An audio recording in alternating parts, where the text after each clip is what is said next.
ফোনটা রিং হচ্ছে, ধরবে না, হচ্ছেই না ফোনটা। কি হ্যালো, শুনছো? কাকে ডাকছি? সে তো আবার মন্দিরে গিয়ে বসে আছে। যাই, আমি এখন লিকারের দোকান থেকে একটু চা খেয়ে আছি। কি যে করি, মেয়েটা কি করে না। বড়বাবু আপনি?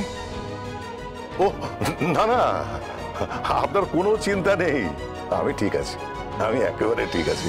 তাছাড়া আপনি যেরকম কড়া পাহারা দিয়ে রেখেছেন না, তাতে এই বস্তিতে কেউই ঢোকার সাহস পাবে না। সে একেবারে লক্ষিন্দরের লৌহ পাথরের ঘরও হার মানবে। বড়বাবু কি হয়েছে? আপনার মুখটা কেমন লাগছে? কিছু হয়েছে? বলছিলাম যে গীতা। না না না, গীতার কথা বলবেন না, গীতার কথা বলবেন না। মেয়েটার কোন একটা যদি আক্কেল থাকে, ও সেই যে গেল, তারপরে ওই একটা ফোন করলো যে বাবা পৌঁছে গেছি, ব্যাস, তারপরে ফোন নেই। আচ্ছা আপনি বলুন, আমি তারপরে ফোন করেছি কতবার জানেন? কতবার ফোন করে গেছি, ও কিন্তু ওই ফোন ধরছেই না, শুধু রিং হয়ে যাচ্ছে, শুধু রিং হয়ে যাচ্ছে। আচ্ছা আপনি বলুন, এত দূরে একটা মেয়ে গেছে, চিন্তা হবে না? আচ্ছা আপনার সঙ্গে কোনো কথা হয়েছে? না গণেশবাবু, আপনাকে একটা খবর দেওয়ার ছিল। কি কি হয়েছে? আসলে মানে বড়বাবু কি হয়েছে? গীতা মিসিং। হোয়াট? খাদে পড়ে গেছে। বড়বাবু আরে আরে কি হলো?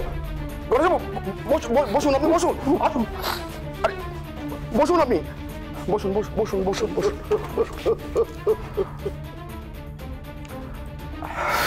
কতবার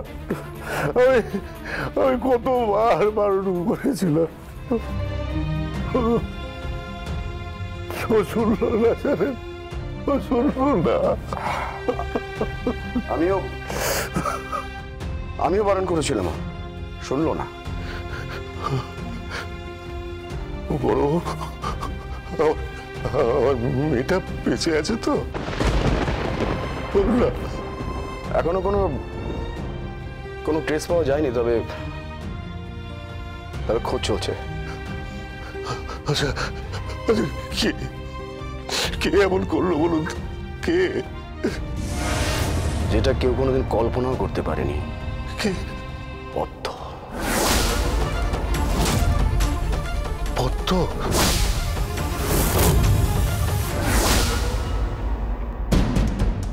আমায় বিশ্বাস করুন, আমি কিচ্ছু করিনি। আমি উকিল দেবনীকে মারিনি, বিশ্বাস করুন। মিথ্যে কথা বলছো তুমি। সবাই যখন সেখানে উপস্থিত হয়েছে, সবাই দেখেছে তুমি সেখানে ছিলে এবং গীতাকে দেখা গেছে খাদে পড়ে যেতে। আমি মানছি আমি সেখানে পৌঁছেছিলাম, কিন্তু আমি এই কাজ করিনি। আমি উকিল দেবনীকে মারিনি, বড়বাবু বিশ্বাস করুন, আমি উকিল দেবনীকে মারিনি। আমি উকিল দেবনীকে ধাক্কা মারিনি, বিশ্বাস করুন। আমার ননদ মিথ্যা কথা বলছে, ও মিথ্যা কথা বলছে। চুপ কর, চুপ কর তুই। এখন কুমিরের কান্না কাঁদলে হবে না পদ্ম। বিশ্বাস করুন বড়বাবু, আমি কিছু করিনি। কাবাদি আমাকে ফোন করেছিল।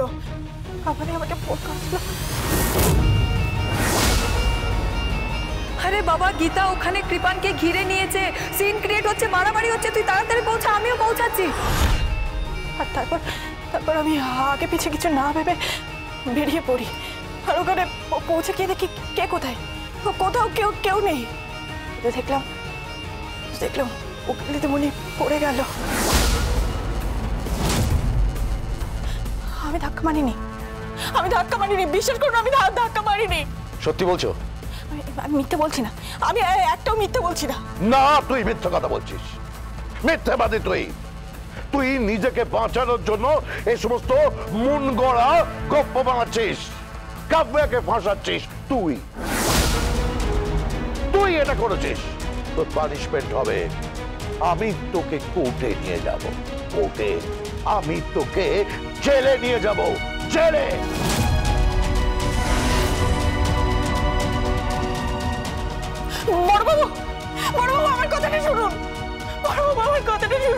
কাজ করিনি বড়বাবু, আমি এই কাজ করিনি।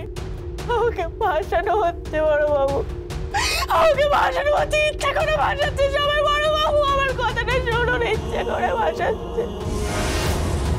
আমি উকিল দেবুনিকে মানিনি বড়বাবু, আমার ইচ্ছে করে ভাসিয়েছে।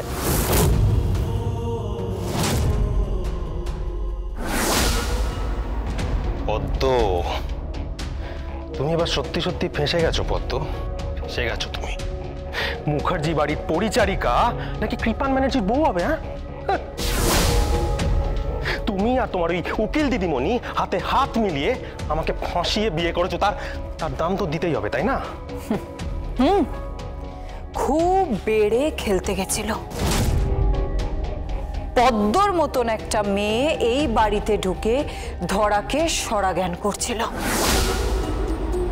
আমি কি পড়বো, কোথায় যাব, কি বলবো, সবকিছুতে নাক গলাতো। আমাকে নাকে দড়ি দিয়ে ঘুরিয়েছে। নাও পদ্ম, এবার ঠেলা সামলাও। আমি বলছিলাম কি, যে কোনো প্রমাণ টমান কিছু নেই তো? না ড্যাডি, কোনো প্রমাণ নেই। তুমি একজন পলিটিক্যাল লিডার আর আমি তো তোমারই মেয়ে। এত কাঁচা কাজ আমি করি না। বুঝলে কাব্যা, আমি ঠিক করেছি যে সামনের বারে তোকে ভোটে দাঁড় করাবো। না ড্যাড, আমার এসবের প্রয়োজন নেই। আমার জীবনে তো শুধু একটাই স্বপ্ন, ওই মুখার্জি বাড়ির বউ হওয়া। বহু বছর ধরে এই স্বপ্নটাকে আমি আমার মনের মধ্যে লালন পালন করেছি। কোণে সেজে ওই বাড়ির চৌকাঠে দাঁড়িয়ে আমাকে অপমানিত হয়ে বারবার ফিরে আসতে হয়েছে। এই অপমানের জ্বালা আমি বহুবার ভোলার চেষ্টা করেছি, কিন্তু আমি ভুলতে পারিনি বলতে। আর ওই গীতা আমাকে বারবার নিচু দেখিয়েছে ড্যাডি। শুধু তোকে নয়, আমার লাইফটাও হেল্প করে দিয়েছে ওই গীতা আর ওই পদ্ম। তাই জন্য তো একজন এখন ভেতরে আর একজন উপরে। আমাদের রাস্তা এখন পুরোপুরি ফাঁকা। গীতা নামক কাঁটাটা আমাদের সামনে থেকে চিরজীবনের মতো সরে গেছে। Thank you my son, thank you my daughter, thanks a lot to both of you.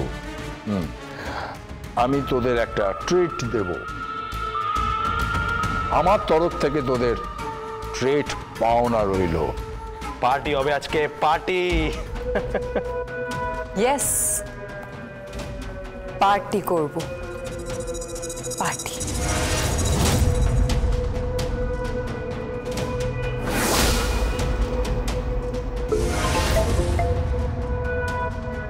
Hello, কে বলছেন? কি গীতার ডেড বডি পাওয়া গেছে? কলকাতায় নিয়ে আসা হয়েছে? ওকে, হ্যাঁ আমি আসছি। পাপা, কি হয়েছে? গীতার ডেড বডি পাওয়া গেছে, কলকাতায় নিয়ে আসা হয়েছে।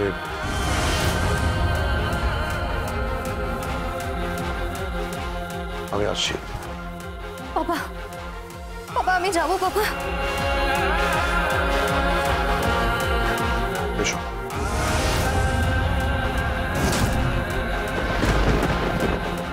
শুনলাম বোনের ডেড বডি নিয়ে এসেছে। গীতার লাশ সারা জীবন স্বস্তিক বয়ে বেড়াক, আপনি কি এটা চান? নিজা পাঠিয়ে দেয়, ওর সমস্ত দুঃখ ওকে ভুলিয়ে দাও। দেখা যাচ্ছে না। কোথায় যাচ্ছ তুমি? আমি ওর মুখাগ্নি। তুমি আমার ছেড়ে দাও।